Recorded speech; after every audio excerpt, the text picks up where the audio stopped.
which we started on December the 16th last year. And we call it Smile. What you'll see, Mother Tammy doing now is giving you two pages. And we'll be using those pages in the program. So for now, we'll just hold those pages, and then I'll walk through them so that it will make more sense to you when you actually walk through us.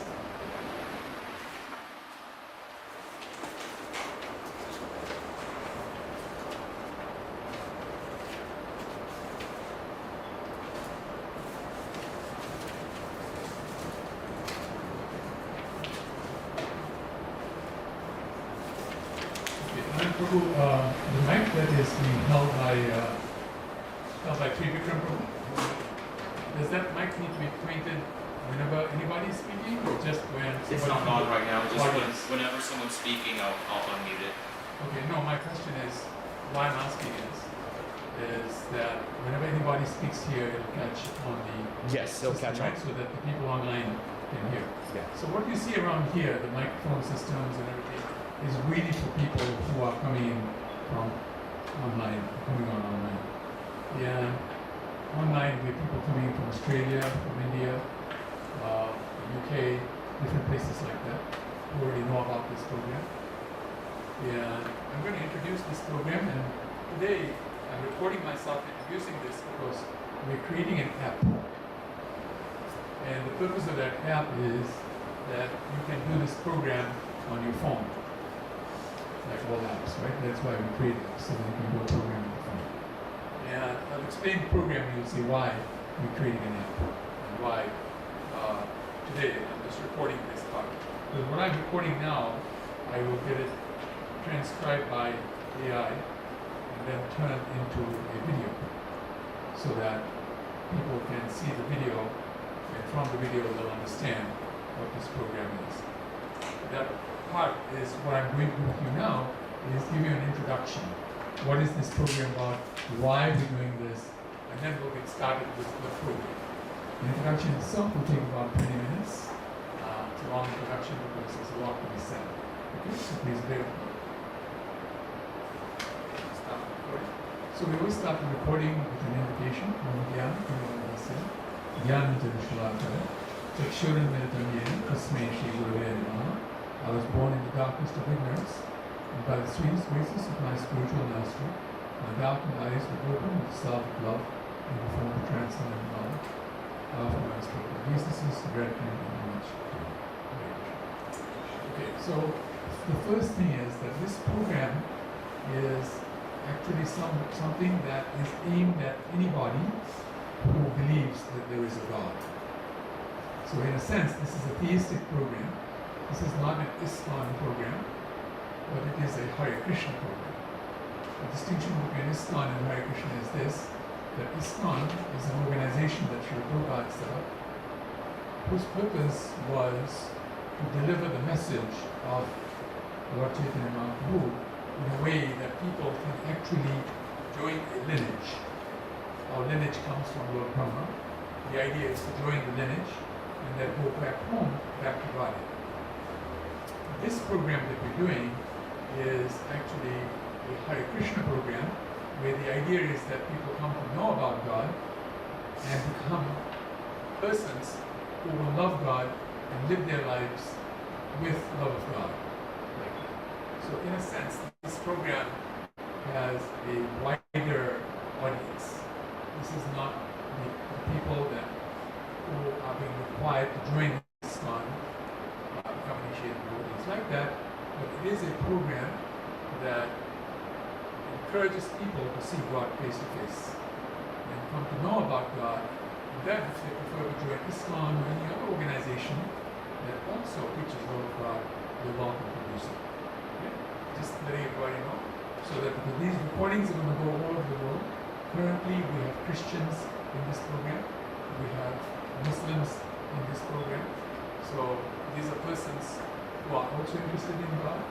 There are others also like that, Zoroastrians, for example, who Philosophy came from Zoroastrianism. Okay? So you can see why this is a bit of a wider audience.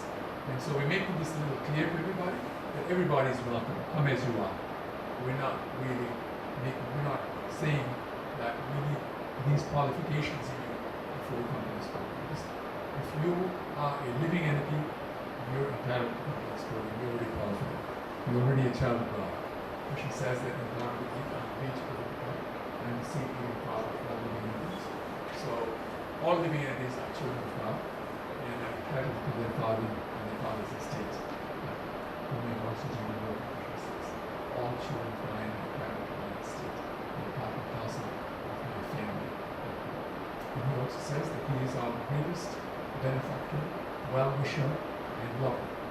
So from that point of view, every one of us, every living entity out there, even if they're not human, are entitled to this program, or to speak of nature. All humans are entitled to this program. Okay? Just making that clear before we start. How this program started? Yes. I mean, aren't there some living entities we might not want to let in right now? Sorry? Certain living entities we might not want to let in right now. Tigers, bears, just We wouldn't stop them so long as they didn't cause any issues. If they don't cause any issues, they're welcome so long as you guys are advanced. No, it's not advanced. It's not advanced. It's just that is a requirement that Srila Prabhupada had for this program. I was going to explain that this program came from Srila Prabhupada. He gave this idea, he gave this instruction actually to some of his disciples, one of whom was my spiritual master, Srila Krishna Goswami. And that is why I started the invocation of the community, because this program is being done under his instruction. And that instruction, basically what Srila Prabhupada said was that we should set up an education system that goes from the womb of the mother to cremation, so that that education system will allow people to come to know the purpose of life, purpose of human life, and advance in their purpose of life, solve the 4 problems of life, birth, death, old age, and disease, become God conscious, Krishna conscious, namely, and actually go back home, back to God. So that's the wide program. It's an education program, but it was supposed to be centered. It's not supposed to be. It was instructed to be centered around a university. So we're setting up a university that will teach all subjects that are taught in this world, but from the focus point of view that the soul is very important, and the soul's connection to God is very important, and that everything and everyone should serve those 2 purposes. To take care of the soul, which is called Atma-Gyan, or self-realization, and then to come to know about God, which is called God realization. So that then that becomes the completion of human life. That is the purpose of human life. So because setting up a university is an expensive exercise, as we all know, it's not easy to set up a university. When we did our math to set up the university, we figured out it would cost us around $25 billion. That's a lot of money. For those of you who are in ISKCON, you know that TOVP setting up costs are $100 million. This is 250 times more expensive than TOVP. So you can imagine the scale at which we're talking here. So obviously, with a person like myself leading the program as the person who is starting it off, I myself took vows of poverty, so I don't have money in the bank account. So really, to start a program with nothing in your pocket requires some thinking as to how this is going to happen. Fortunately for us, we have the example of Srila Prabhupada, who also came to the United States with practically nothing in his pocket and started this program from scratch. Prabhupada, there's a nice chair here if you want. If you want a lower chair, there are some other chairs that you can pull in here and get a lower chair. But wherever you feel comfortable, be comfortable. So in this program, what we're doing is we're setting up a framework so that this education system can be set up properly around the world. In that framework, according to the Vedas, 3 things are required. The first is that a person should have freedom. If you don't have freedom, you cannot do what you want to do. You can only do what somebody else wants to do because you're not free. So the first thing we teach people is how to experience freedom in life. Then the second thing that they need to have is what we call resourcefulness and resources. Resourcefulness means no matter what circumstance you're in, whatever you have, how do you utilize those things to actually make progress in your life from wherever you are to actually meeting God face to face and becoming fully Krishna conscious, God conscious, Allah conscious, Christ conscious, like that. How do you do that? What is the framework for that progress? So that requires us to become resourceful and to have some resources. And then finally, what we need is what is called a support system.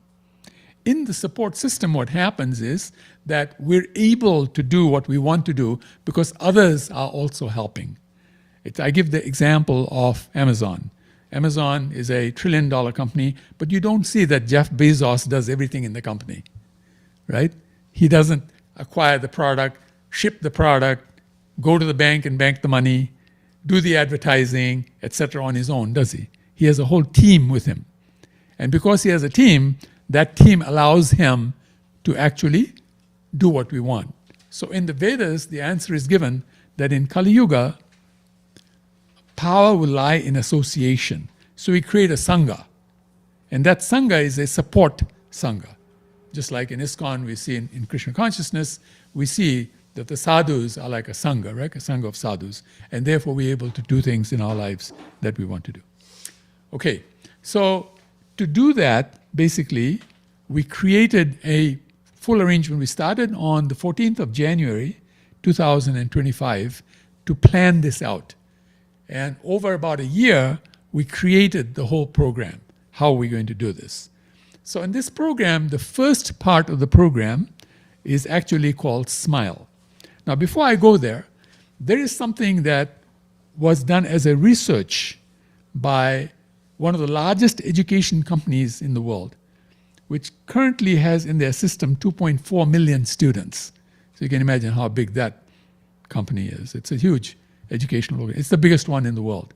It operates in 150 countries with so many students. You see what I'm saying?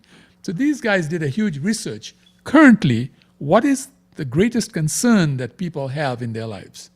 And they came up with this statement that there were 3 things people were concerned with. How can I do things that I really love doing? Can I live a life where I can do things I love to do? Question 2, can I actually do something like a project or a venture and still do what I love doing? Or would I have to now do something that might cause me anxiety, right? And things like that. And the third thing, how do I keep my family and friends together with me so that we're all happy and not that we have conflicts while we're doing this? Now, they came up with the questions, but not quite the answers to those questions. How do you do that so everything works? The best part of this is that we have the answers. The Vedas actually give the answers to these 3 questions in a way that is very, very powerful. So that also got integrated in what we're doing. It so happened we already had the answer. All we had to do was integrate that into our program. So to do that, like we said, the first thing that we require is freedom, right? How do you have freedom to do what you want to do? So we call that program SMILE. Now, we all know if you smile, there are things in your body that will happen that will actually make you a healthier person, correct? You're a doctor here, you know that that's true. In fact, nowadays, even in cancer treatments, they tell people to do something called laughing yoga, where they ask the person who has cancer to just laugh for 20 minutes with no reason, just laugh. And they've found that cancer patients are actually healing as a result. This is the power of happiness. You see what I'm saying? So smiling is something that the face does when it's happy, right? It creates a smile. So we call this SMILE, but it's not spelled S-M-I-L-E. It's spelled S-M-Y-H-L. And the reason is, it's an acronym, and it stands for Sankirtan Mahayagya Holy Name Lifestyle. Sankirtan Mahayagya Holy Name Lifestyle. So if you live a lifestyle of Sankirtan Mahayagya with the holy name, you will find that you will have freedom. Why? Because that is actually the presence of God. If God is somewhere, there will be freedom. Because only God is truly free. Nobody else is really truly free. Everybody else is a dependent. Only God is fully independent. So if you actually attach to God, then you become independent as well. Because the Lord's independence rubs off on you, and then you can also have independence. Now, we still have dependence on God, but God being our parent, being the person who loves us the most, being the person who allows us to share his complete estate, obviously that's a lot of independence. That creates a lot of independence like that. So in this process, there are 5 things that we do, and that is the SMILE program that you've come to. So after the introduction, we'll get started with that program. So there are 5 parts to this program. The first part, we call it Kirtan. And we just heard Nanda Braja Prabhu do Kirtan, and we all sang along. And Yashomati Vandan Prabhu played the mridanga, like that, right? So that's called Kirtan. Kirtan is the process in Kali Yuga so that you can actually become very successful. And then after we do Kirtan, we read from the pages that you see. You will see the first page says the 7 flames of the holy name. All right? You'll see that on the first page. It starts by saying 7 flames of the holy name. Correct? So these 7 are the boons that you get. The 7 boons that you get when you do Kirtan. And we will read through those at some point, and you'll see when we read through those how powerful those boons are. And if you have those boons, you will feel freedom. Okay? So the first thing we do is we do Kirtan, and we read about the 7 boons of Kirtan. The second thing we do is we read from Srimad Bhagavatam. Okay? Now this is the same for everybody who does this program, whether they're Christians, Muslims, Hindus, atheists. Even if a person is a dog and the dog wants to read Bhagavatam, from us, our point of view, we're okay with that. You know what I'm saying? From our point of view, if you read Srimad Bhagavatam, you get 5 boons, and that's on the second page. On the flip side of the page, you will see Srimad Bhagavatam Mahima Stotra, prayers to the Srimad Bhagavatam by Srila Sanatana Goswami, and it has 5 verses giving the 5 boons. Okay? So that's the second thing we do in the program. Then the third thing we do in the program is called Amya at a glance. You see that on the next page. Amya at a glance. Okay, what is Amya? Amya is 5 things that we do so that we can make progress in life from whether you are completely considering yourself to be nothing to reaching everything. To go from the lowest status of life to the highest status of life. Okay? It's called AMYA. In AMYA, it's an acronym, AMHYA. And you can see it starts there. A added hearts, M stands for MESAT, H stands for heart-centered, then the Y stands for your identity, and the A stands for A5 and the 10. Okay? All this we will explain. Please don't worry about it. I'm simply giving an introduction to you at this time. This is the third thing that we do in our program.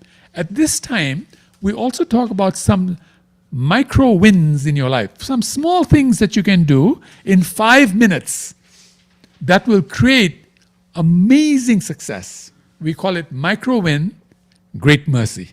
How do you get great mercy from small actions called micro wins? Okay? So that's the third part of the program. Then the fourth part of the program is we do Kirtan again, because it's the process of the age. Okay? Then the fifth part of the program is that we all partake of prasadam. We all have prasadam. So this is a 5-part program that actually creates for us progress in our life and becoming God conscious, right? Having freedom, true freedom in our life, making progress in our life so that we can achieve what we call your miraculous greatness. Every person was born for miraculous greatness. Because in the Bhagavad Gita, in chapter 2, Krishna says every soul is amazing. Now, when we say something is amazing, it's only amazing at our level of understanding, right? Okay? Like say, for example, being a person who doesn't have any money in the bank account, if someone gave me $1 million, I would think, that's amazing. That's a lot of money. That's very amazing. But if you go to Elon Musk and you give him $1 million, you think that's blah. He can earn $1 billion like this. What to speak of $1 million? You see what I'm saying? Now, if Elon Musk thinks $1 billion is amazing, what do you think Krishna thinks is amazing? I mean, that figure would be many Earth planets, right? There wouldn't be a number that we could put on it.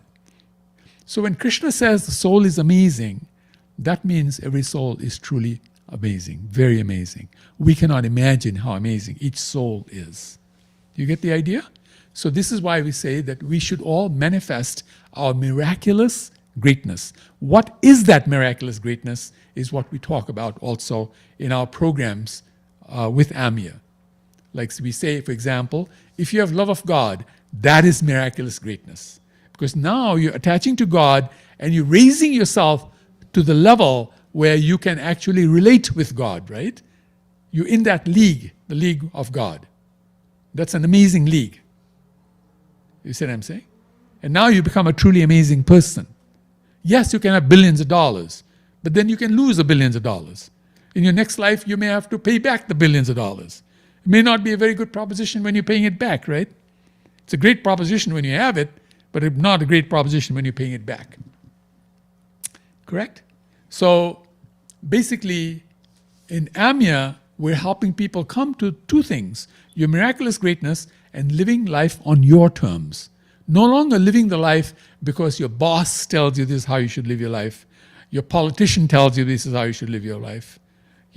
Other administrators in this world tell you you should live your life like this. That's not living a free life. That's living a life that you are becoming a glorified slave of that person. Now, we're not anti-administrators, by the way. We're simply saying that it's better to live your life according to God's plan. That life is truly independent and truly great. You get the idea? So this is what SMILE does. And then SMILE leads to 9 levels of progression in what we call a program called Atamva that is not in the SMILE program. So in the SMILE program, our recommendation is 5 to 15 people should get together and do this program. Why 5 to 15 people? The idea is that when we do the reading from the Srimad Bhagavatam, we want everybody in the program to be able to read.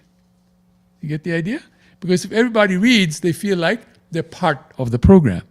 And then they feel like, I also got the boons of reading. When it comes to chanting, we want everybody to chant.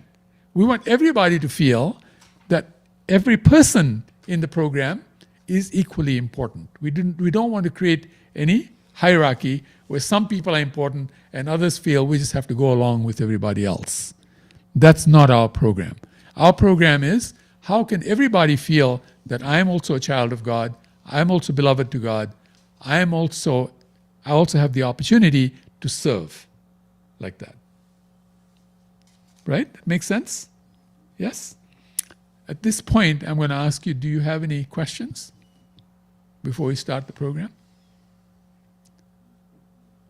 You're okay, right? Okay. So one other thing before we get started, and that is how we're recommending this program in the beginning stages is, we're doing this to introduce the programs. Because a lot of you don't know that what is this program all about. So we're introducing it, now you know. The ideal way of doing this program is that if 2 of you will get together in your own home and do this program once a week for 1 hour. You can do the whole program in 1 hour. Okay? Because it will take you 10 minutes to do kirtan. It'll take you 2 minutes to read the 7 boons. It'll take you another 10 minutes to read Srimad Bhagavatam. Another 3 minutes to read the 5 boons of Srimad Bhagavatam. That altogether became 25 minutes. Okay? Then for 15 to 20 minutes, we discuss Amya with each other, 2 people. And then do kirtan again. And then that should take about an hour. And then you can take prasadam at your own time, depending on what that 1 hour was, what time you timed the hour. It may not be at prasadam time, so you do your prasadam whenever you're ready to do your prasadam. Does that make sense? So it only takes 2 people to do this program. Now, if you have 3 people in the home, 4 people in the home, 5 people in the home, fine. Any number of people can do this. But the idea is give everybody the chance to do kirtan and give everybody a chance to read. And give everybody a chance to discuss what micro wins they can create in their life so others can encourage and say, hey, that's great, that's nice, and be supportive of one another. Does that make sense? Our program this year is that we'll have 10,000 such SMILE programs around the world this year. That is our target. It doesn't take long to start a program, and it only takes an hour a week. So it's not like it demands a lot from you. You see what I'm saying? It's a very easy program to do once a week. Does that make sense? Okay? If you do this program, these are the benefits you'll get, we'll speak about in a minute's time. Now, we did the kirtan, okay? So now I'm going to have those of you who are sitting here, by the way, those who are online have heard me before, so I'm not repeating this for them. But for those of us who are sitting here, I'd like you to turn to the first page, which says 7 flames of the holy name. All right? And now those of you who came to this program for the first time, I'm going to have you read this. All right? Hare Krishna, Shreya. Welcome, welcome. Okay, so for those of you who came for the first time, so we have first timers. In terms of first time, I think we have how many people here? 1, 2, 3, 4, 5, 6, 7, 7. 7 people, correct? Yeah? Okay, sorry? Perfect, 7 flames. It's 7 flames and we have 7 people, so this is wonderful. Okay? So I'm going to have Yashamati Nanda Prabhu? Yes. If you can read that part where it says, let there be all victory, right? In English, it's the one that says 7 flames of the holy name on the top here. Look here, look here. Right there. On the right page. There we go. You- Be all victory. Okay. Okay, now what I want you to read is up to number 1. Read up to number 1 and stop at number 1. One sentence. Okay, are we Yeah, ready? yeah. You start at let there be all victory. Yeah. Let there be all victory for the chanting of the holy name of the Lord, Krishna, which can Number 1 cleanse the mirror of the heart and okay, stop there. Okay, so I'm going to explain this. Okay, in this world, everybody is looking for victory of some sort. Correct? Everybody wants to be successful in some way or another. That is called victory. So when you chant the holy names of the Lord, when you do kirtan, it says you will have all victory. All victory means you want to be successful in everything you do, right? Not this one thing I should be successful and other things I may not be successful. So when you chant the holy name, when you do kirtan, all victory will come to your life. Now who's saying this? Because it really depends on who's saying it, right? Anybody can say anything they like. Does that mean it'll be true? Not necessarily. But if someone most powerful says it, then you should know it must be true, right? So who's saying this? Let there be all victory? Lord Chaitanya. Who is Lord Chaitanya? He is Radha and Krishna. There is nobody more powerful than Lord Chaitanya. He's saying there will be all victory. He's giving that boon that there will be all victory for people who will do kirtan, particularly Sankirtan. What does Sankirtan mean? Sankirtan means kirtan in the association of another person, at least another person. So 2 people doing kirtan together is called Sankirtan. 1 person doing it together is called kirtan. Kirtan means loud chanting. Chanting can be 3 types. In the mind, soft chanting, which is called japa, and the third one is loud, which is called kirtan. But when you do it in the association of others, it is called Sankirtan. So when you do Sankirtan, you will have all victory. And then it says, it'll cleanse the mirror of the heart. Why is that important?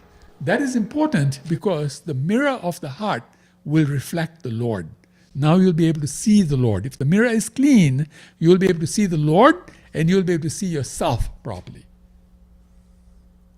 We have lived many millions of lives in the past. Because we've been associating with the material energy, what has happened is our mirror has become very dirty. It's been covered by material energy. And consequently, you can't see anything. Imagine you look into the mirror and it doesn't even look like a mirror. It looks like, say for example, this wall here. It's covered with so much that now it doesn't look like a mirror, right? But imagine if you clean, and you realize, wow, it's actually a mirror. What happens suddenly? Now you can see yourself, right? You can see your original person and you can see the reflection. Krishna is the original person and we are the reflections. You get the idea? This is why cleansing the mirror of the heart is very important. And that you can do by your own choice. You don't need others to help you do that. You already have that power in you. Krishna already gave you that power. So this is what the SMILE program does. It encourages people to regain their original consciousness. And in that original consciousness, they'll be able to do amazing things, and that is education, right? What is the definition of education? Unfortunately, the English dictionary doesn't give a very good definition. But the definition of education is when there is knowledge that can be understood so you can apply it, and that application creates value, then that's education. So it is knowledge that can be applied and creates value. When these three things happen, that is education. By the way, that is a definition that we came up with. There is no dictionary that carries that definition. This is an accurate definition. You will see over a period of time that as a result of Krishna consciousness, even the English dictionary will be updated in terms of the meaning of words, proper meaning of words. For example, Prabhupada described the word service to mean expression of love. Now you look at any English dictionary and you will see that service does not mean expression of love. But Prabhupada said service means expression of love. And now it's becoming lexicon because the Krishna conscious devotee is going all over the world and saying that service is expression of love. Now sooner or later, future generations will understand that service means expression of love. And if you think of service as expression of love, everybody would love to do service, right? But if you think of service as work, nobody wants to do it. Who wants to work? We're not donkeys. We're human beings. You see what I'm saying? We're meant to experience love and happiness. So you can see how this boon is a very powerful boon, right? That's the first boon you get. Okay? Then Shreya, can you read? Because there's 7 meaning. Was Shreya included in the 7? I think she was. Yeah. So Shreya, go ahead and read the second one. Stop the miseries of the blazing fire of material existence. It stops the miseries of the blazing fire of material existence. Material existence is actually a blazing fire of misery. There's misery at every step in material life, correct? We can see that. How many problems there are in this world, right? There's so many problems in this world. And particularly now, it's becoming more obvious, right, that there's lots of problems in this world. So these are miseries that are stalking us. The biggest 4 miseries that stalk us are birth, death, old age, disease, and then there are 3 more, right? Adibodhic, Adidevic, and Adhyatmic problems. Adibodhic means those problems that come from the environment. Adhyatmic means those that come from the mind. And Adidevic means comes from other persons, like the demigods, the seasons. And then birth, death, old age, and disease. These 7 miseries, everybody has, right? Nobody can overcome these problems. If you take birth, all these 7 will come automatically into your system. And this is Kali Yuga, which is the worst of the ages. The age of quarrel and hypocrisy. And we can see that around the world, how much quarrel and hypocrisy is happening, right? So this chanting of the holy name, doing Sankirtan, stops the miseries of the blazing fire of material existence. How nice is that, right? That's an amazing boon. Can you put a value on that boon? It's priceless, right? These are priceless boons being given by doing kirtan. So, Smita, can you read the third one? That chanting is the waxing moon that spreads the white lotus of good fortune for all living entities. That chanting is the waxing moon that spreads the white lotus of good fortune for all living entities. How nice is that? We're all looking for good fortune, aren't we? Imagine you do something and everybody gets good fortune. If you go and do kirtan on the street, everybody who hears gets good fortune. How nice is that? That's a great gift you're giving people, right? That is the best charity that you can give anybody, right? Good fortune, for how much? How much do they pay you when you do kirtan in the street? How much does anybody pay? Nothing. They're automatically getting good fortune free of charge. What a charitable person for you to do that, right? So even if you do it in the home and two of you chant in the home, all the living entities in the home are listening. They're getting good fortune. And it's the waxing moon. What does the waxing moon mean? It gets better and better and better. The moon gets bigger and bigger and bigger. That's called the waxing moon. What a great boon, right? You can see, just these three boons are so priceless, right? And then the fourth boon. It is the life and soul of all education. How do you like that? It says it is the life and soul of all education. Now we see around the world, universities around the world, how many universities teach that the holy name of the Lord is the life and soul of education in their program? Not one, hardly anybody, right? Yeah, no, universities. You can see, right? Universities are called the bane of education. That's like the origin of all great education, right? Is happening at university. That's why Prabhupada wanted us to set up a university. Because it becomes the staging ground from which you can set up education from the womb of the mother. Do you know, in olden times, education started in the womb of the mother. The mother and the father would read scripture loudly to the child. The child would learn about scripture in the womb of the mother. We're not doing that anymore these days. So the child come out crying and not knowing what to do, confused. Whereas when the child comes out knowing what to do, that's going to be a great child who's going to do great things in this world, right? The world is going to become a great place. So it is the life and soul. There was a discussion I had with some people from Harvard University about this. They became so impressed, they decided to give me an award, a Hero's Award. Because I explained why your university is not a university. You're actually slaughtering the soul. You're not really enlivening the soul. And how can you call self-education when it says the life and soul of education is the holy name? If you take the life and soul away from something, what does that leave you? A dead body, right? That's what a dead body is. No life and soul, right? So if any educational institution is not providing the holy name, we can say this, this is going to be recorded, by the way. This is going to be spoken to the public. That, this upstart whose name is Nityananda Das said that any university who doesn't do kirtan in their education program is teaching a program that is a dead program. But this is what Lord Chaitanya is saying. I'm only repeating what Lord Chaitanya is saying. And what Lord Chaitanya is saying is the supreme absolute truth. Imagine if in school we were taught these things, today we'd be a lot happier, right? For those of us who have done kirtan, if I said to you, I'll give you $10 billion, give up kirtan. How many of you would take the $10 billion and give up kirtan? Not one person, right? Why? Because that kirtan has given us so much happiness. The $10 billion pales in comparison in terms of value, right? It pales. So imagine if this was taught at school. The children would be a lot happier in this world, right? We would have less problems. We won't have the difficulties we're having today, where we feel, one race is better than another race. One gender is better than another gender. One height is better than another height. One skin color is better than another skin color.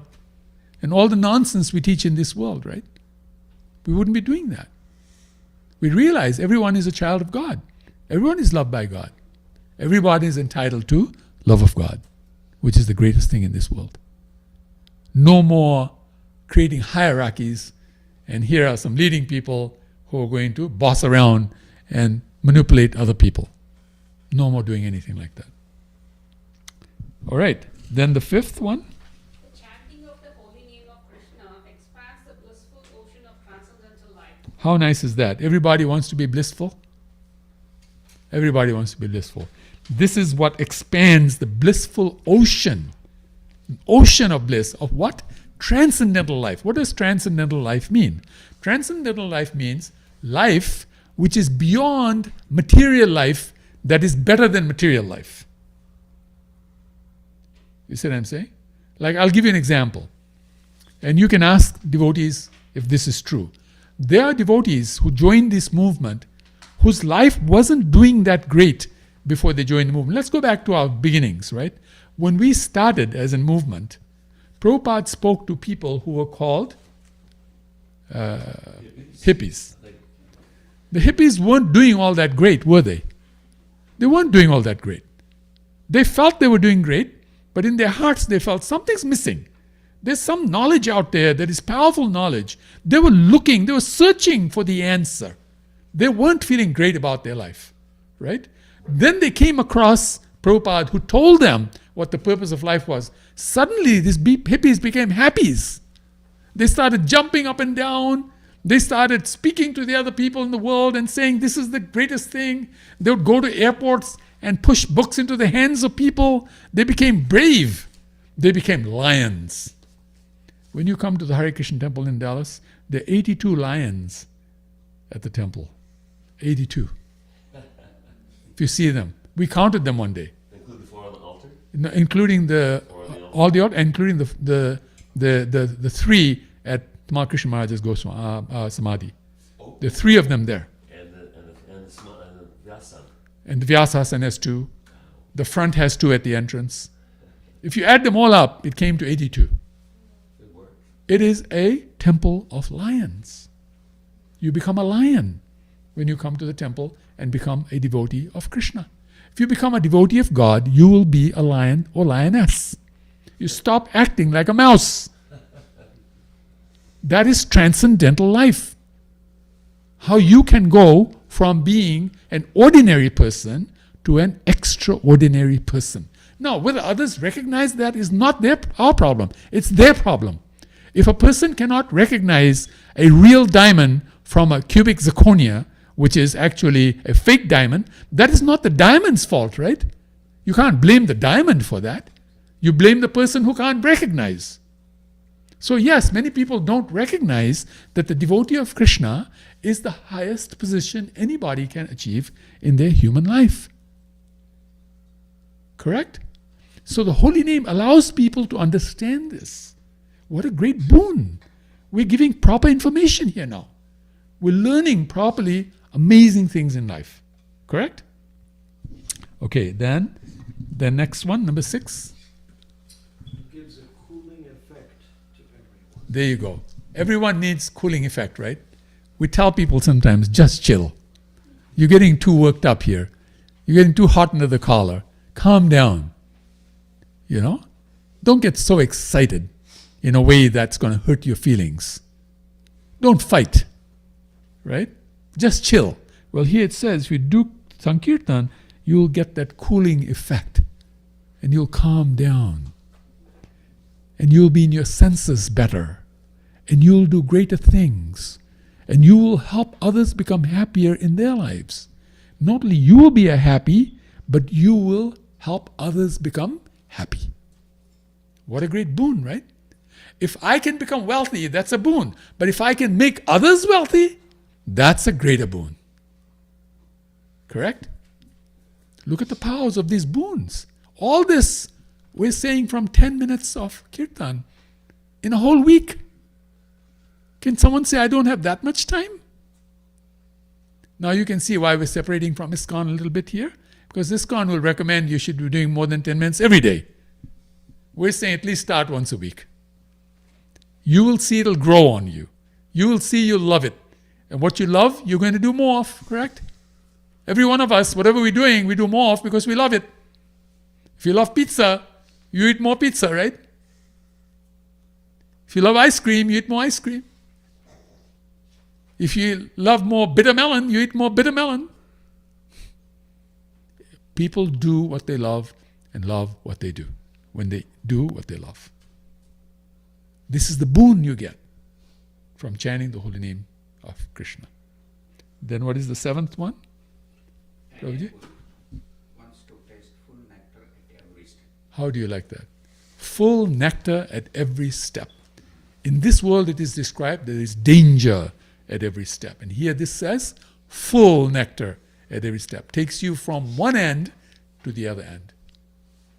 That's what people want. Why do you think people want to make money? They make money because they think it's going to make them happier. They drink liquor. Why? Because they think it's going to make them happier. In ISIS, they slit people's throats. Why? Because they think it's going to make them happier. The fact is, everybody does things that they think is going to make them happier. But here the Lord is saying, what's truly going to make you happier is the Lord. Krishna will make you happier. Because He is the all-happy person. He's the all-attractive person. Do you see why this program is so important? Do you see why Prabhupada wanted this program to start? And we've just done the first part of the program. We haven't gone to the next part yet. It only gets better. How great is that, right? Okay, any questions from anybody? Any doubts, concerns? No, you're all satisfied? You all feel completely convinced? Let's go to the second part of the program. Okay, the second part of the program, do we have Srimad Bhagavatam in the house, Manaji? Can you bring? Please do whatever. Please just be happy, relaxed. I'll be just hovering for a minute. Absolutely.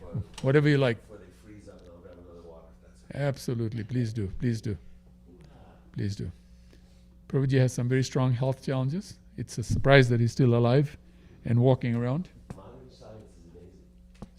All the way down to Okay, very good. All right, so what we're going to do here is we're going to read from the Srimad Bhagavatam. Again, the same 7 people.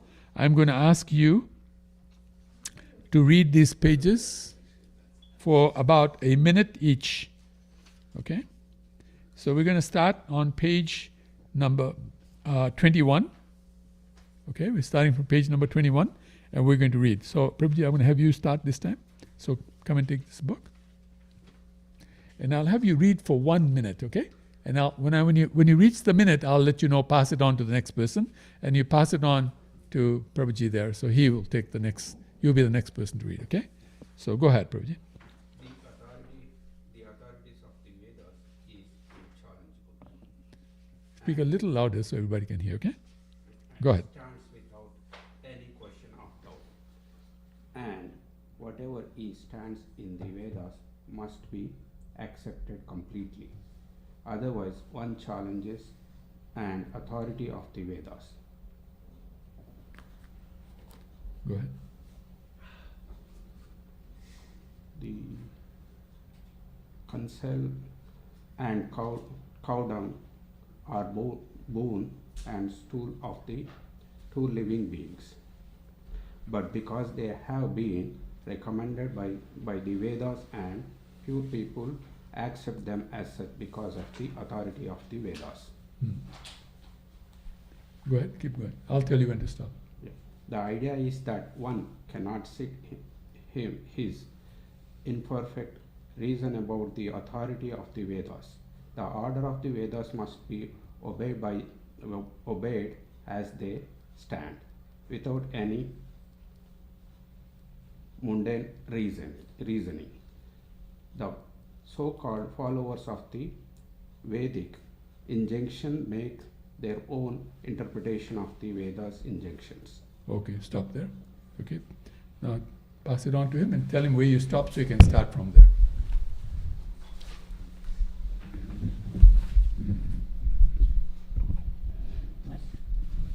Thank you, Prabhuji.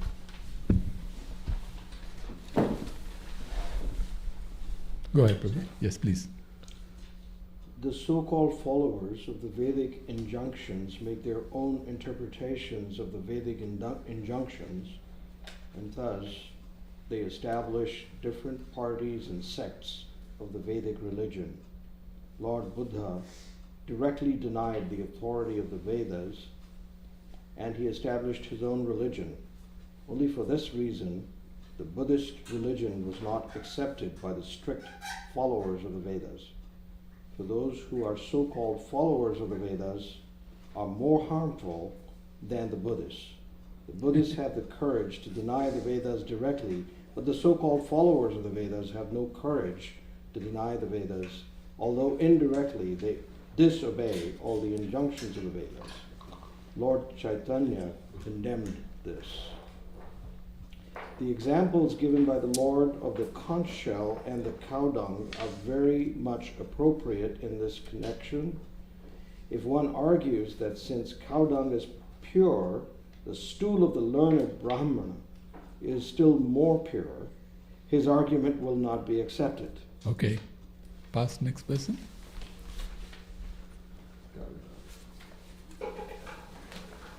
Thank Cow dung you. is accepted and the stool of a highly posted Brahmana is rejected. The Lord continued, the Vedic intentions are self-authorized, and if some mundane creature adjusts the interpretations of the Vedas, he defies their authority. It is foolish to think of oneself as more intelligent than Srila Vyasadeva. He has already expressed himself in his sutras, and there is no need to help from personalities of lesser importance. His work, the Vedanta Sutra, is as dazzling as the midday sun, and when someone tries to give his own interpretations on the self-effulgent sun-like Vedanta Sutra, he attempts to cover the sun with the cloud of his imagination. The Vedas and Puranas are one and the same in purpose. They ascertain the absolute truth, which is greater than everything else. The absolute truth is ultimately realized as the absolute personality of Godhead with absolute controlling power.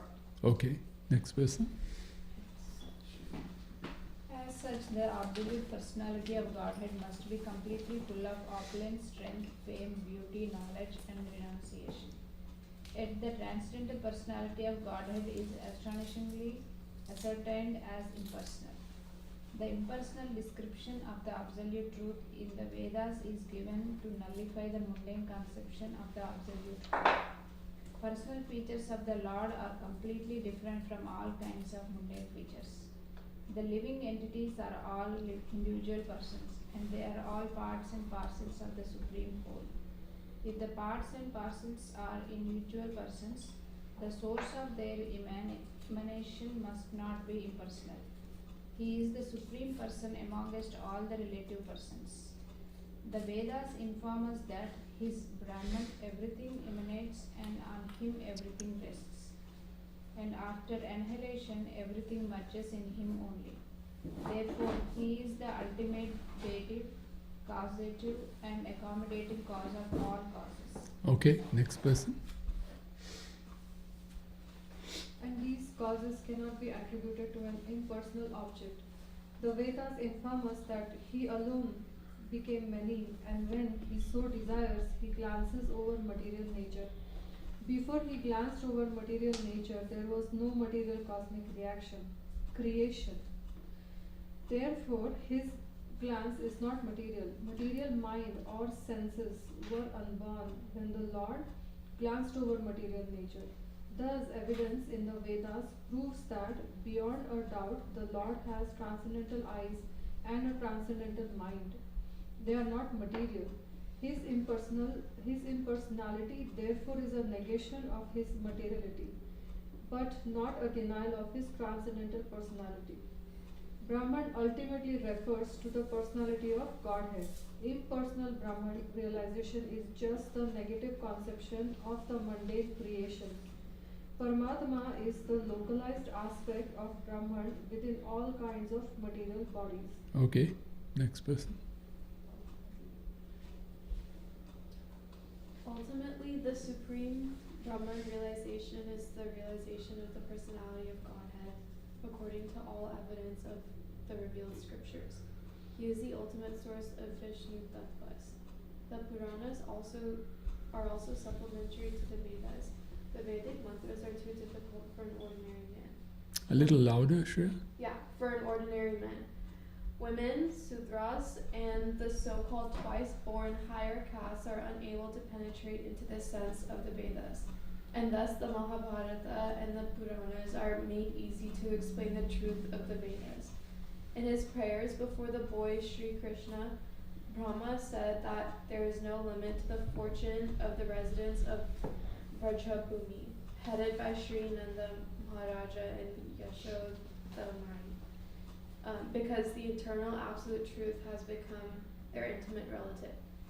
The Vedic mantra maintains that the absolute truth has no legs and no hands, and yet goes faster than all and accepts everything that is offered to him in devotion. The latter statements definitely suggest the personal features of the Lord, although his hands and legs are distinguished from mundane hands and legs or other senses. Okay, next person.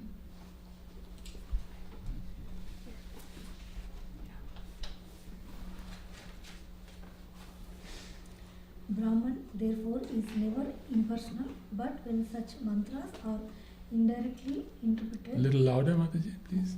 it is wrongly thought that the absolute truth is impersonal. The absolute truth personality of Godhead is full of all opulences, and therefore he has a transcendental form of full existence, knowledge and bliss. How then can one establish that the absolute truth is impersonal? Brahman, being full of opulences, is understood to have manifold energies, and all these energies are classified under three headings under the authority of Vishnu Purana 6.7.60, which says that the transcendental energies of Lord Vishnu are primarily three. His spiritual energy and the energy of the living entities are classified as superior energy, whereas the material energy is an inferior one which is sprouted out of ignorance. The energy of living entity is technically called Kshetragna energy. This Kshetragna Shakti, although equal in quality with the Lord, become overpowered by material energy out of ignorance and thus suffers all sort of material miseries. Thank you.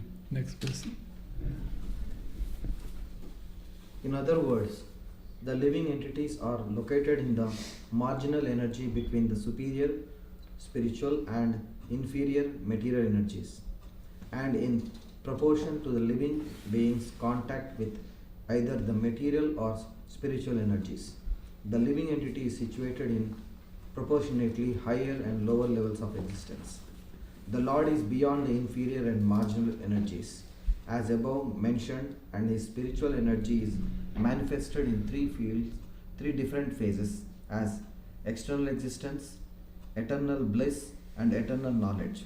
As far as eternal existence is concerned, it is conducted by the Sandhini potency.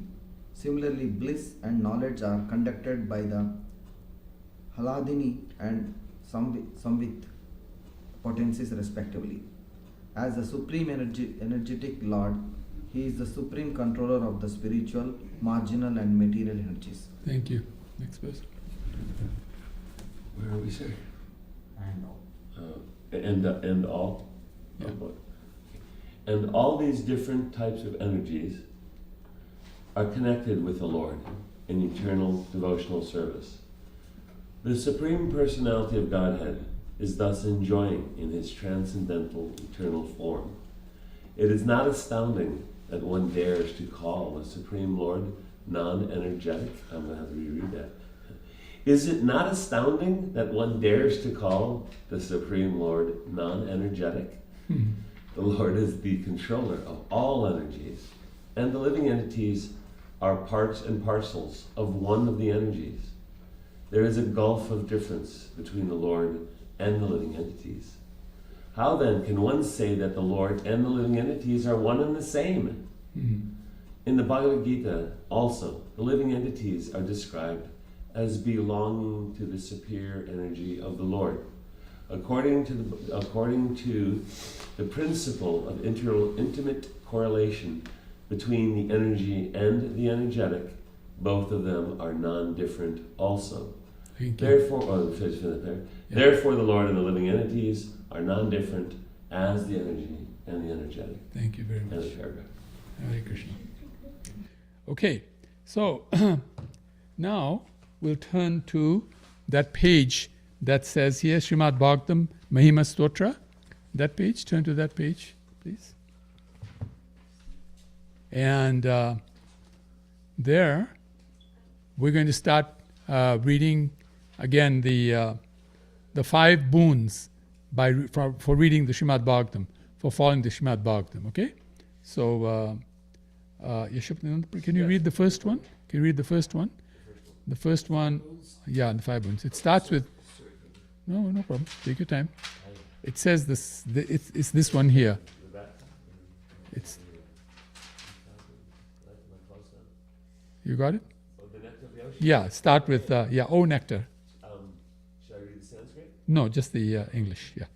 O nectar from the ocean of all scriptures, singular fruit of all the Vedas, rich mind of the precious gems of all conclusive truths, you are the only giver of light to all of the worlds.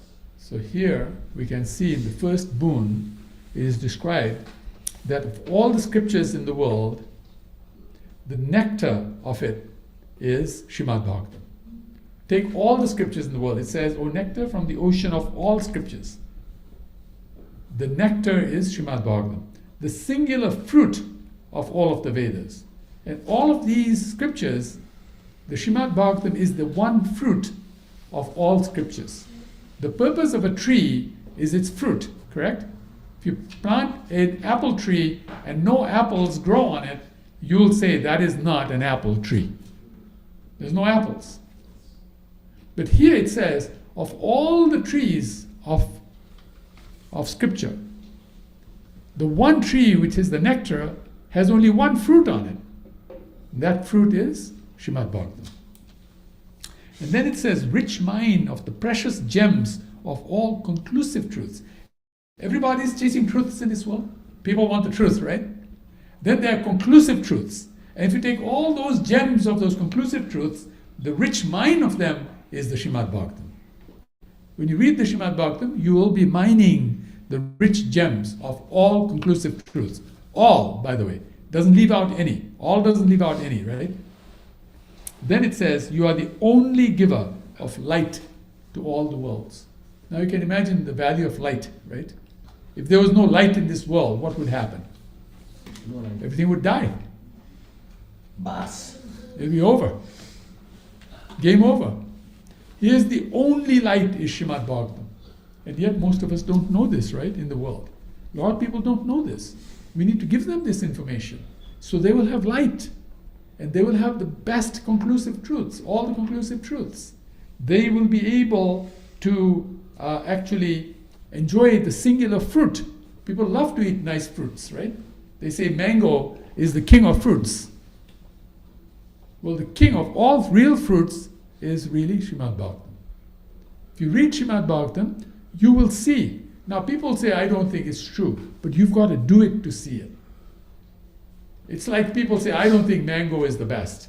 But when they eat those mangoes that are like, the Afus and the Kolagiris and all the wonderful mangoes, right, of this world, that taste amazing, they will say, yeah, you're right, mangoes are the greatest. They're even called mangoes, right? M-A-N starts with M. It says goes. Makes you go as a person. All right? And then it says, and then let's read the next one. The next one, Prabhuji, yeah, go ahead. Oh, Prabhuji, you did read last time, right? Yes, Prabhuji. So maybe you and your wife skip, then we'll go to... Smita did read also. She read in the last one. So we'll start with Shreya. Shreya, read the next one. Heir of all the Supreme Lord's devotees, O Master Srimad Bhagavatam, you are the sun risen in the darkness of Kali, you are the exact image of Sri Krishna. How do you like that? O life heir of all Supreme Lord's devotees. Anyone who considers themselves a of God, this is their life heir. How can you live without life heir, right? Without life heir, you're dead. It is what gives you life. That's why it's called life heir. If we don't read Srimad Bhagavatam, we have every reason to complain about this world. But we don't have any life heir. You're not breathing. How can you be happy if you can't breathe?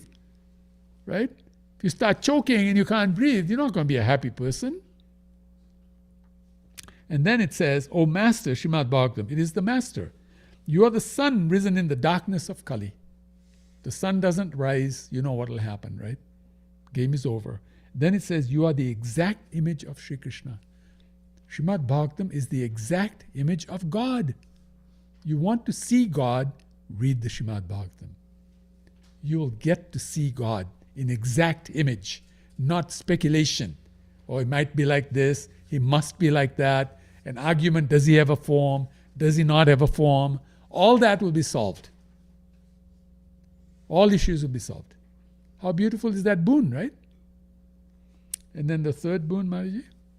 I bow down to you, who are supremely blissful to read. Your every syllable pours down a flood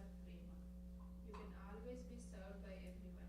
You are Sri Krishna himself. I bow down to you who are supremely blissful to read. We're all looking for bliss. If you have a problem with bliss, pick up the Srimad Bhagavatam and start reading. And suddenly you'll start feeling bliss. Every syllable pours down a flood of prema. Every syllable pours down a flood of love. Prema means love. Srimad Bhagavatam starts with the statement, Om Namo Bhagavate Vasudevaya. Om is one syllable. Namo is two syllables. If you take all the syllables, Om Namo Bhagavate Vasudevaya, that's 12 syllables. Now even one flood can carry away everything, right? What if that flood was multiplied by 12? That's a tsunami. Correct? Flood multiplied by 12 is a tsunami. Tsunami means nothing survives. Everything is going to be carried away. This is the one book in which whatever you read, you will feel a lot of love. So if you're feeling, I'm not feeling loved, nobody seems to care about me, woe is me, I'm feeling down, I'm feeling the blues, please pick up the Srimad Bhagavatam and feel real love and become happy. What a boon, right? What a powerful boon. You can always be served by everyone. Bhagavatam allows everyone to serve. Doesn't say you can only read Bhagavatam if you are a devotee. If you're a Hare Krishna devotee, then you can read Bhagavatam. No, Bhagavatam says, everybody please come and associate with me and become the happiest person in the world. Whether you believe in God, don't believe in God. Whether you're healthy, unhealthy, rich, poor, smart, stupid, makes no difference. Reading Srimad Bhagavatam is the greatest boon. And then it says, this powerful statement, you are Sri Krishna himself. Your God himself is coming to us. In olden days, people would carry the Bhagavatam everywhere they went. And even the Hare Krishna movement created a small Bhagavatam, it's called the mini Bhagavatam, that anybody can carry around them all the time. That means they're carrying God with them in their hands all the time. If you have God with you, what can you not do in this world? What can you not experience in this world? Why chase things that cost a lot of money? A Mercedes-Benz will cost you $80,000 to make you happy, right? Why do you think a person buys Mercedes-Benz? To become happy. Why do people buy a $10 million house? To become happy. But here's a Srimad Bhagavatam that can make you happier than that $10 million house. Very simply. If we get this message out to people, can you imagine how happy Krishna will become with us? We're giving true love of Krishna to other people by helping them come to know this. But people don't know these things, right? And they think, well, I wonder what the Srimad Bhagavatam... Why are the Hare Krishnas so mad about the Srimad Bhagavatam?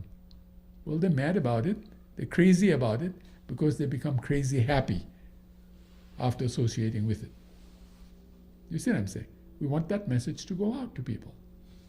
Okay, next verse. By the way, this is the killer verse. This really got me. What's the next verse? It says, my only friend, my constant companion, my spiritual master, my great wealth, my savior, my good fortune, my source of ecstasy, I bow down to you. This is what people are looking for all the time. Everybody's looking for a friend. This friend is so powerful. When God becomes your friend, how can you compare any other person as a friend, right? God is the greatest friend. He can do anything for you, right? You don't have any problems now, right? He can solve any problem. He can give you everything in an instant, Prabhupada says. This is the Srimad Bhagavatam. And then it says, my constant companion. Now, when you love someone, you don't want to be separated from them, right? But sometimes they're forced to be separated. Husband has to go to work. Wife has to go to work. They're separated. They may not like to be separated, but then they get separated. Of course, some husband and wives like to be separated. So they think, It's good I have to go to work. I have to, But my point is, that's not normal. Normal means there's a lot of love between husband and wife, right? There's a lot of love between Romeo and Juliet. Romeo did not want to be separated from Juliet, correct? Not even for a moment. Yeah, they would die for the association, right? He is the constant companion, never leaves you, stays with you day and night, 24/7, every moment of your life, no matter what lifetime you're in, past, present, and future. What a powerful companion, right? And that companion can do anything and everything for you. This is liberation, to understand this. Then it says, my spiritual master, because the Bhagavad Gita requires everyone to have a spiritual master. Tad vidhi pranipatena pariprashnena sevaya. Krishna says, one must have a spiritual master because the spiritual master has seen the truth. And if you want to see the truth, you have to speak to someone who's seen the truth. If you want to become a doctor, you don't go to law school, right? You go to medical school. Why? Because there are people there who are doctors who can teach you how to become a doctor. You can't go to the medical library and say, I read all the books in the medical library, now I'm a doctor, please give me my certificate. What do you think they'll say to you? You belong to the mental hospital. That's what they'll tell you instead. I think you need to be admitted to the medical hospital. And you can think yourself a doctor while you're in the mental hospital. So without spiritual master, we truly cannot be truly knowledgeable. And here's the Bhagavatam saying, I will be your spiritual master. How easy is that? Now, no ego fight, right? Normally the spiritual master is a bit of an ego fight. Oh, spiritual master said this, I didn't like it. I'm not happy. So some ego problem. But nobody has an ego problem with a book, right? I don't see people fighting with a book and saying, how dare you say that to me? They think, oh, it's written in the book. Must be true. I should do this. What a nice spiritual master, right? Then it says, my great wealth. By the way, in Kali Yuga, that is what everybody is chasing. Everybody is chasing more money, and more money. When I first came to America, because I come from a business family, I decided to go to a program because I wanted to learn how I could make some money in America, because we all need money, right? So I went to a program that was run by a person called Zig Ziglar. Very powerful person. He's very smart speaker. So he would have a headline speaker come before he spoke, just so that everybody would get riled up and ready for Zig Ziglar. And he'll come and throw himself on the stage and do antics like that, and people think, wow, this guy can do anything. And then he'll speak and he'll teach you how you can do anything. Well, that speaker who came and spoke to him was a multi-billionaire. And he started, you know how he started? He said, in my life, only 3 things are important. Number 1, money. He said, number 2, money. Number 3, money. I thought to myself, no wonder this guy is a multi-billionaire. He's focused. You know what I mean? That's his life, right? And here the Bhagavatam is giving you more than that just by reading. Why should we not be reading Bhagavatam every day? In fact, we should read 5 minutes every day from Bhagavatam, try to remember what you read, and read 5 minutes again before you go to bed. Your memory will become sharp. Within a month, your memory will become sharp. You will notice that the first time you read the 5 minutes and try to remember what you read in the 5 minutes, you won't remember much. When you read in the night, you'll remember, oh, I didn't remember all this. It's almost like you read it again for the first time. That's why our memories are so dull. This is the one that sharpens the memory. How nice is that? It'll help us in other fields too, right? If you have a sharp memory, that's really helpful in life, right? For everything that we do. Then it says, my savior. How many times we get ourselves into problems, we need a savior? Like when I get into medical problems, I run to, Mother Vijaya and ask her, please help me. Please tell me what medicine I should take, why I should do this, that, and the other. And she helps me. I was so happy when I heard that she was going to come to this program today. I thought, wow, my doctor is going to be at the program. That's pretty good, right? You see what I'm saying? So she's a savior. Yeah. When I have a toothache, I run to my dentist. He saves me, right? From the toothache. And I thank him. I hate going to the dentist, by the way. As soon as the drill starts, I can faint just hearing the sound of the drill. I hate that drill so much, you know what I'm saying? But at the end of the thing, I love it because I know my pain went away, my tooth is fine, I'm okay now again. So we're all looking for Savior. Here's the Savior, Srimad Bhagavatam. Then it says, my good fortune. As if wealth wasn't enough, this gives you everything else as well. All good fortune. My source of ecstasy. Who is not looking for ecstasy in this world? Everybody's looking for ecstasy all the time. Prabhupada says 3 words, 3 letters run this whole world. S-E-X. Why do you think those 3 letters run the world? Because that's the source of ecstasy for people. That's where they find ecstasy. That's why it runs the world. Well, here's the book that gives you more ecstasy than SEX. Why not take advantage of it, right? And then it says, I bow down to you. Why we bow down to it? Because it is the Lord Himself who's giving us everything. We bow down to each other, right? We bow down to someone who is superior to us, who is more intelligent than us, who is more powerful than us. We're bowing down all the time. A lot of people today are bowing down to President Trump. Why? Because he's powerful. Right? Here's the person you should be bowing down to all the more, every minute in our life. Krishna Himself. Best person to bow down to, right? If you don't bow down to Krishna, you'll bow down to others. Because you have to bow down. You don't have a choice in this world. You're going to have to learn to bow down. Why not bow down to a nice person instead of bowing down to somebody who might create issues? I'm not saying President Trump is a bad person, by the way. Don't make a mistake. I didn't say that. Nobody is bad. Everybody has some good, some bad in everybody. No one can say I'm perfect. Everything is perfect about me, except God. Okay, finally, the last one. O bestower of saintliness to the unsaintly, O exalter of the most fallen, please never leave me. Always appear in my heart and in my voice with pure love. How beautiful is that, right? Wow, that's beautiful. That's really powerful boon. It makes the unsaintly saintly. How powerful is that? The Srimad Bhagavatam turns an unsaintly demon into a saintly guru. That's the Srimad Bhagavatam. That's how powerful the Srimad Bhagavatam is. Then it says, O exalter of the most fallen. What does exalter mean? Exalter means one who lifts you up to the highest position. That's an exalter. Wherever you are, you can be lifted to the highest position. Now, after hearing this, we might feel, man, these things sound too good to be true. This is too much. How can all this be true? The fact is, it is true. For those who are following, they will find, and you can ask this of devotees who've been around. Prabhupada said it takes 30 to 40 years for our thick skulls to allow this message to get in, you know. Our skulls are so thick, our skin is so thick, that we don't know what is the real truth, you know. Are you looking for the bathroom, Brody? He'll tell you where it is. This is the Srimad Bhagavatam. This is the power of the Srimad Bhagavatam.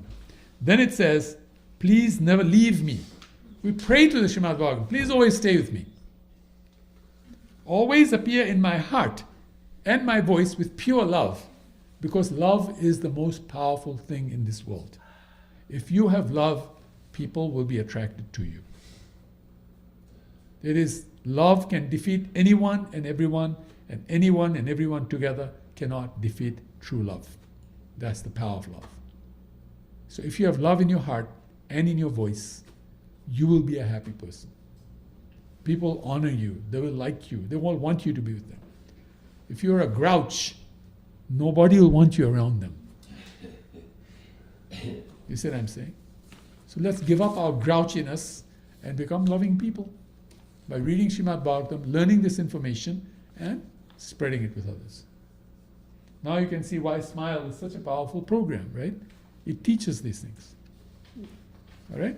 Now I'll go to the third part of the program. If any of you need to take a break, please take a break, but we'll continue. So the third part of the program is, you see on the next page, it says, Amya at a glance. Amya at a glance. So here are 5 strategies that we give people so that they will become very successful Okay? The first is called added hearts. In added hearts, what we advise people to do is to add their hearts to Krishna's heart. It's the other side, the other page, probably. Yeah, there you go. There it is. A for added hearts. Added hearts means add Krishna's heart to your heart. Now, Krishna is already sitting in your heart, but recognize him, that he's sitting in your heart. And you and Krishna are now conjoined twins. You cannot be separated. You see what I'm saying? That is a powerful strategy. If you do that, you will see amazing things happen in your life, and miracles will happen in your life. How much did any of you get charged for coming to this program? Nothing, right? This is the most powerful knowledge. This knowledge is worth billions of dollars. Krishna gave it to us free, we're passing it on free, right? Now, we will be creating apps, we'll be charging for the app. Well, the reason we're charging for the app is because we're creating trackers there. So you can track your progress. Obviously, apps cost money, right? Plus the coaches who will come with it, who can help you track your progress. How are you doing? Did you add Krishna's heart? How did it go? What did you do after you added Krishna's heart? Did you say something to him? If you have a friend and you don't say anything to your friend, how will your friend feel about you? Well, he doesn't talk to me. He's ghosting me, they call it in America, right? If you ghost somebody, how will they feel? Please don't ghost Krishna. You see what I'm saying? That's what we're saying in Added Hearts. Please love Krishna. He's with you every moment in your life. Talk to him. Spill your heart out to him. All your aspirations, your problems, whatever. Amazing things will happen. And then add other people. Add other people who are like you so that you can become a strong community of people who are like you, right? Not people who oppose you, not people who disagree with you. Don't join with them. They're going to cause problems. Don't do that. Whether they're inside Hare Krishna or not makes no difference. Always be with people who are favorable. Why? Because favorable people will encourage you to make progress. They will not discourage you. And then the second part is called me-set. Just like we say mindset, if a person has a good mindset, what does that mean? What does that mean if they have a good mindset? They're intelligent. What else? Fixed determination. They're fixed. They're strong, right? They can take on anything. A strong mindset. Well, me-set is better than mindset. Mindset is only one part of you. There are 11 parts to our consciousness. Our body, our mind, our intelligence, our emotions, right? Our relationships, our environment. Making all those set work together and integrate our soul, God. We integrate all of these and work with as one with all of these. Obviously, you're going to be a much more powerful person. So we teach that in me-set. And we give you strategies that will allow you to do things that will allow you to become stronger, to become a stronger me, a stronger you. Then the third one is called heart-centered. See, the heart is very stable. The mind is flickering. The mind is, I like this, I don't like that. And it's causing you problems, right? It makes you do things you don't want to do. But the heart is steady, because the heart is where the Lord is sitting. So it'll be steady.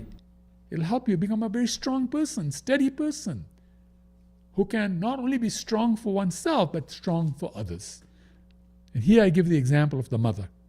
When the mother delivers a baby, what is it that the baby is able to do? Baby can cry. The baby can poop. The baby can eat and drink. And the baby can sleep. None of these four things are of any value to the mother. Right? But the mother looks after the baby, even though mother's getting nothing back from the baby. Correct? Why? Because the mother loves the baby. The mother is doing everything for the baby. Mother is losing sleep. Mother has to also look after the husband and the other children. Maybe have a job. Who knows, right? So many things the mother has to do. And still loves the baby completely. And if I said to the mother, I'll give you $10 billion, give me the baby, no honest mother will say, yeah, take the baby, $10 billion, great. I'll create another baby. You can create another baby, but that baby is not the other baby. Every person in your family is equally important, right? Just like Mother Smita has two children. Both children are equally important, right? It's not like Shreya is more important than Shonak, or Shonak is more important than Shreya. Correct? Both the babies are equally important. I mean, not babies anymore, but when they were babies. Correct? For Krishna, all of his children are equally important. He loves all of his children. This is what happens when you become heart-centered. Do things from the heart. In fact, it is said, if you do the right things, the whole creation will sit inside your heart. That's power.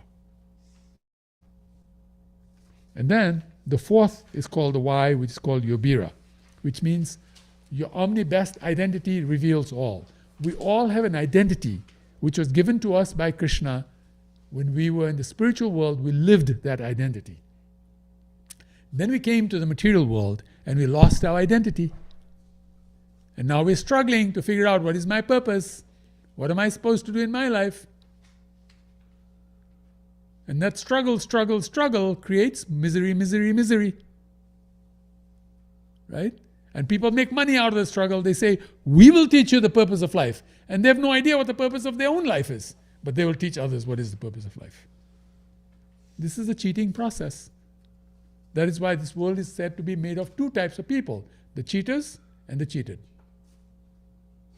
Let's get out of that bad situation, right? Let's pull out of that bad situation. Don't play that game and be part of it and then think, why are there problems in my life? Well, if you jump into the ocean, you're going to get wet, correct? You can't complain, why am I wet? You jumped into the ocean. You jumped into material life, you will get two things. What are the two things in material life that Krishna says you will get? Dukhalaya, asashvatam. Dukhalaya means misery, and asashvatam means instability. Look around us, and we can see how much instability there is in this world and how miserable everything is. Because this is an ocean of misery and instability. And then finally, the A stands for A5 in Total Health Empowerment 10. That's what the THE stands for, by the way. That A5 means we all have an agency. Agency means, what is my capability? What are my capabilities? What is it that I already have? All of us have some capability, correct? What is one capability that everybody has? The ability to breathe. Heck, everybody has power to breathe, right? So surely you can teach a breathing class to people. If you can breathe, you can teach how to breathe, correct? All you need to do is turn it into a nice course and call it pranayama, learn how to do pranayama. You can teach it to anybody else. Because you're breathing, you can teach breathing, right? So anything you have, you can teach it to others. And others may need it, right? Do you know that there are people in this world who teach people how to breathe? Yes? And do you know some of them make millions of dollars? How many of you make millions of dollars every year? This is just from breathing, by the way. The simplest thing in this world has coaches. Obviously, the more difficult things need more coaches, right? All of us capacity. Please learn this. Become a teacher. Teacher is the best student. Become a coach. You can help other people in their lives, and you will have no shortage of anything in this life. In fact, a doctor is like a coach, right? How many times you're coaching your patients, right? And you're holding them to the learning, right? You're saying, are you doing this? I asked you to take this pill 3 times a day, 2 pills 3 times a day, and you ask them, are you taking the 3 pills 2 times a day? You're coaching them. Everyone is coaching. Anytime you try to advise somebody, you're coaching that person. Do this, do that. That's your agency. From that agency, the next A is take some action, even a small action. Now, for those of you who've been here before, don't answer the question. For those who are new, what is some small action that you can take very easily in life? Yeah. Adjust your diet. Adjust your diet. Okay. That's a small action. I would consider that a little more than small. Most people find it a little difficult. I'm going to go something simpler. Yeah, please use the restroom. Oh, yeah. Go ahead. Something simpler than adjusting a diet that anyone can do. Thank you. Right there, yeah. So, Prabhuji and the 5 of you sitting on that side, 4 of you. Anything simple? Some simple thing that you can do that will create a result. Simple, very easy to do. Speak. So when you speak, what is that you can say that will make another person feel like, I got some value out of that? What can you say that might make a person feel good? Pump them up. Pump them up a little, right? Now, what is simpler than that? You may not be pumped up yourself, so it may be hard to pump somebody else up, right? I give the example of smiling. Our word is smile here, right? You can smile. What happens when you smile at somebody? They feel good about it, right? They feel you're a nice person. You care about them. You smiled. Now, I'm not suggesting you go and smile at everybody. But if you know somebody, you smile at them, they feel good about that, right? It's a simple action. That simple action will create a result. That's called an achievement. What is the achievement that it will create? A simple smile. What do you think it will create? If you smile at somebody, you smile at your friend, what will happen? Good relation. You'll create better relations. There are relationship coaches in this world. Do you know there's a guy who's a multi-millionaire? All he does is goes around and he has a pencil that big, okay? And it's not sharp on either side. He tells them, put it between their, what do you call, what do you call, no, this is called the, Cheeks. Cheek. Thank you. Between your cheeks, and make the cheeks go out, right? And then now it's smiling, right? And they say, keep it there for 2 minutes. That's all he does. Keeps it there for 2 minutes. Then he takes the pencil off and he says, how do you feel? And every last one of them says, I feel better. And you might think, wow, how can that be possible? Try it yourself. Without a pencil, try to smile for 2 minutes non-stop. You'll know what I'm saying. Most of you will drop the smile within 2 minutes. But if you keep it for 2 minutes, it has a powerful effect. The guy is a multi-millionaire just doing that much, teaching that much. How many people are suffering in this world? Millions. How many people would like to be happy? Millions. If you take a pencil and put it in their mouth for 2 minutes and tell them you're happy, here, take the pencil. And put it in your mouth and smile. And it charges the program $50 to come to the program. How to become a happy person. And then you join their community where you pay $10 a month to learn things that will make you happy. And people pay that. And he earns millions of dollars a year. I mean, that's a very simple thing that he's doing, right? Surely that's not a very hard thing to teach people. This is why smile is very important. Here we learn techniques. You can imagine there are 10,000 smiles around the world, and people said, I did this, I did that, as a micro win. We call these micro wins. You will learn micro wins that are going to cause amazing results. Okay, now you have that achievement. What happens after the achievement? Now you feel authentic, right? You feel, oh, I can teach that. I did it. I can make that happen. See, the first time you teach something, what happens? You feel like, nah, I don't know if they're going to like it. They're not going to like it. You feel not authentic very much, right? You feel like I've got some, what do they call it in English? Something syndrome. Something syndrome. No, there's another word they use. Oh, imposter syndrome. Imposter syndrome. Story of my life, yes. Imposter syndrome, right? Yeah, they feel like I'm an imposter. I'm teaching this, but I'm doing it for the money. I'm not doing it because I'm an expert. So they think I'm an imposter, right? But even that will go away when you start teaching. After a while, you'll notice you're no longer an imposter. Why? Because it's part of you now. It became authentic. And then when there's authenticity, what happens? You become happy. That's affinity. There's your 5 A's. Agency to action to achievement to authenticity to affinity. And once you have affinity, your agency becomes bigger. So now the action becomes bigger. The result becomes bigger. The authenticity becomes bigger. The happiness becomes even bigger. Now your agency becomes even bigger. So a little small start rolls into a movement. And everybody can create a movement with micro wins. This is the power of micro wins. So we teach that in Smile. Now you can see why people love Smile, right? They get to hear the holy name. They get to hear the Srimad Bhagavatam. They get to hear the 12 boons, the 7 of the holy name and the 5 of the Srimad Bhagavatam, 12 boons. They get to hear how to apply Amya in their life and turn their life from nothing to everything. This is a powerful program. This is Prabhupada's idea. A lot of ideas Prabhupada had was never implemented. And over a period of time, when they're going to be implemented, the whole world will become Krishna conscious. The judges will be walking around with tilak on their foreheads. They will have a sikka at the back. They'll look shaved, headed. This is prediction. Everybody will join hands and sing and dance and chant. What is the thing that they'll chant? Jai Sachinandana Gaura Hari. Jai Sachinandana Gaura Hari. This is the prediction that Bhaktivinoda Thakur gave. People of all races will join hands and chant Hare Krishna together and chant Jai Sachinandana Gaura Hari. Because that's Lord Chaitanya's movement. Right? They'll become happy with Lord Chaitanya. So this is the program of Smile.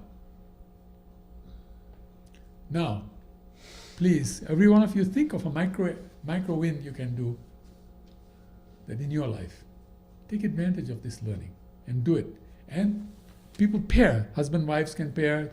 Brother and sister can pair. Sister and sister, brother and brother, friend and friend. Pair and do this program in your own house, in your privacy. Here we're doing larger program because we're training people. You see what I'm saying? So it's a little harder. You feel a little shy. You feel a little out of place. You feel like, I think these people might be trying to get me to join the Hare Krishna movement. Too late for that. But in the privacy of your home, nobody's going to feel like that. They're going to feel, oh, I'm learning about kirtan. I'm doing kirtan, I'm chanting, and my family is becoming a happier family. I'm becoming more successful in my life. Happiness starts with you. If you're not happy, how you can expect that your partner will be happy? You must become happy. And you can become happy if you have Krishna with you. Or Christ, or Allah. Doesn't matter to us what name you use for Krishna. Ram, Vishnu. All these are wonderful names of Krishna. All wonderful names of God. There is only one God. It's not like 5 gods out there and they'll have a big ding-dong with one another to see which one is the strongest of them. There's only one God. That's why we say omnipresent, omniscient. Right? What is the other word with omni? Omnipotent. Omnipotent. Why omni? Omni means one. One. The greatest. What combines into the greatest. So this is Amya. And so that's the third part of the program. Then the fourth part, we're going to do kirtan again, but this time we're going to stand up and do it for 10 minutes, and then we'll serve prasadam out. Sorry? Am I allowed to stay seated? Oh, absolutely. Anybody can stay seated. You did say you're a very liberal organization. Yeah, we recommend people stand up. By the way, before we do that, please take a seat. Before we do that, anybody has any questions, any concerns? Are you trying to put your hand up, Prabhuji? No? Okay. Anybody has any questions, concerns, doubts? Prabhu, cleanse the mirror of the heart. Yes. Can you please elaborate on that in terms How of that happens? Yeah, what is the mirror? I mean, is it the consciousness? Is it? Yeah, it is in your heart. There are 2 souls. The little soul, that's me, and the other soul, that's God. Each of us is me in your heart. Your soul in your heart is a little soul, and the big soul is God. These 2 souls are there together, but you do not feel their presence, do you? Because you cannot see. You cannot see what the truth is. You see what I'm saying? And our seeing happens by hearing. So when you chant, you can see now what is the truth. You can feel the truth. See is like feel or hear. Okay? You can taste the truth like that.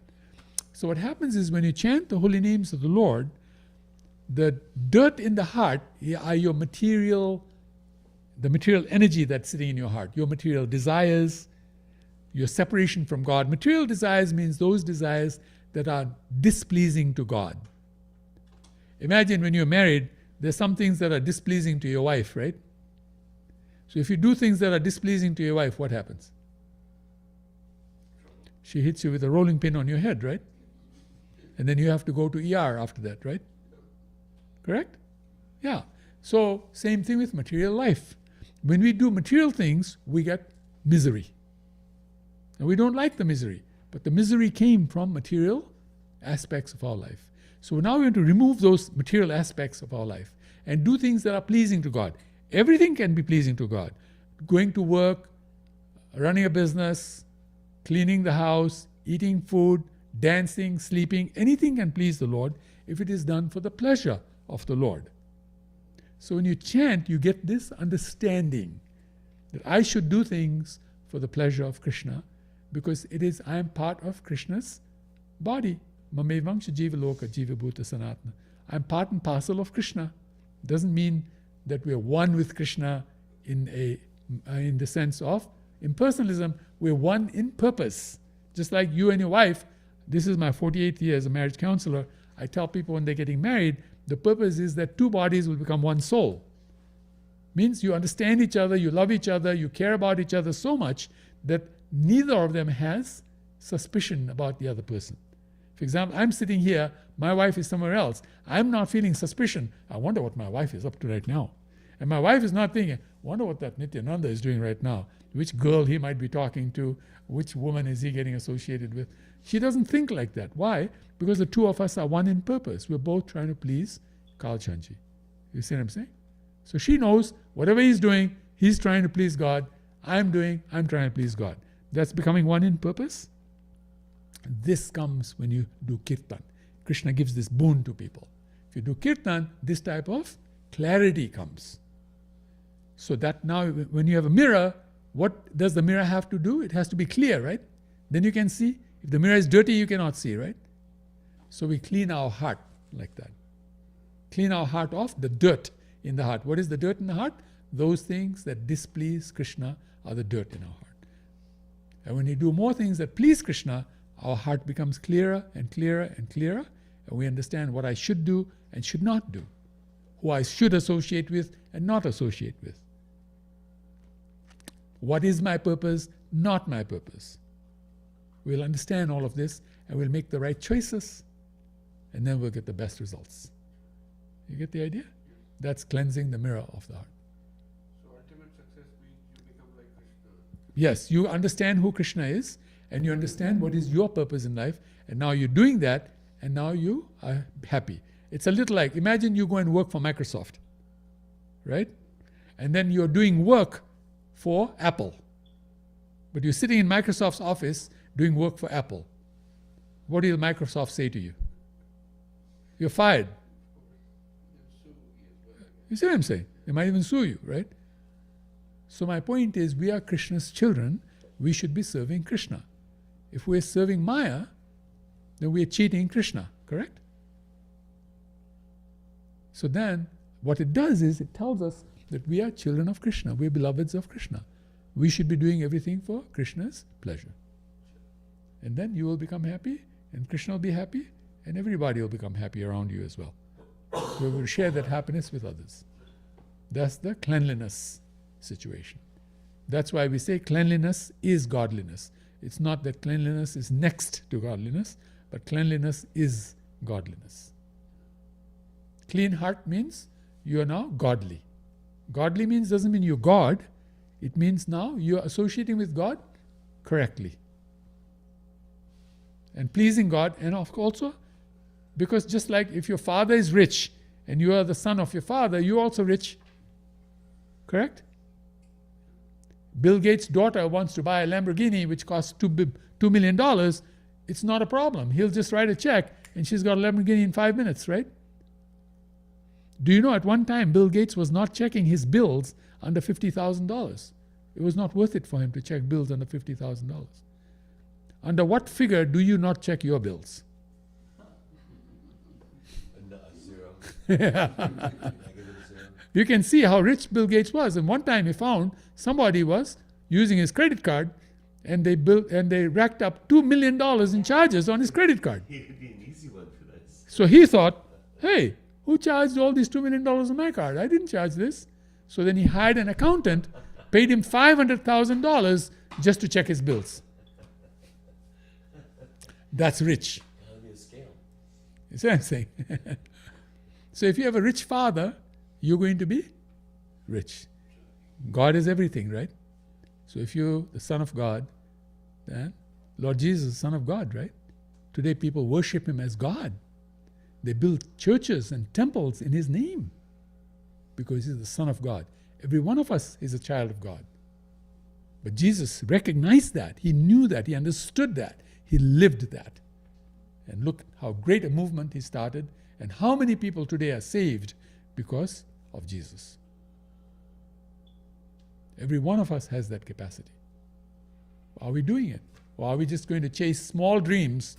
Or I'm going to go to university, I'm going to study this, and I'm going to be a struggling doctor, a struggling accountant, a struggling attorney, a struggling businessman. Yeah, be those things as well, but add God. If you add God, you have everything. So we used to call it, when I first started in this movement, we used to call it the Jack philosophy. J-A-K, just add God. Just add Krishna. J-A-K. Add Krishna, you got everything. That's SMILE. That's what SMILE stands for. Okay. And smile after that, of course. Be happy. Prabhupada said that. Chant and be happy. Smile and be happy. Same thing. All right, wonderful. So now we'll do Kirtan again. You want to lead Kirtan, Prabhuji? Because you've not come to a place. No. Just chant Hare Krishna for 10 minutes and then we'll have prasadam. Go straight to the mantra. Any particular raga? Nope. You choose. I'll maybe just do standard, I guess, then. Yeah. Actually, I'll do one lunch time mantra. Whatever.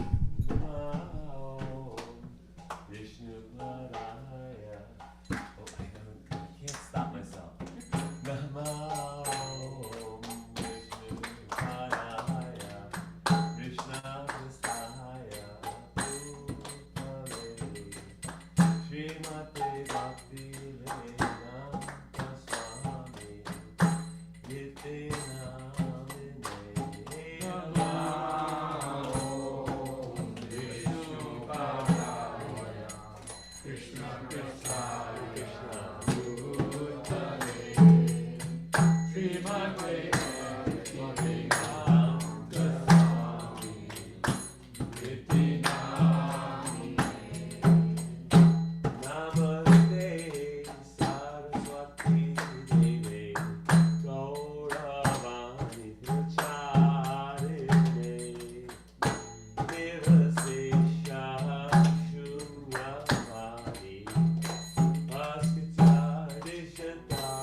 Jai Sachinandana.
Charlotte? Do you want to keep these, Arvind? Thank or you. do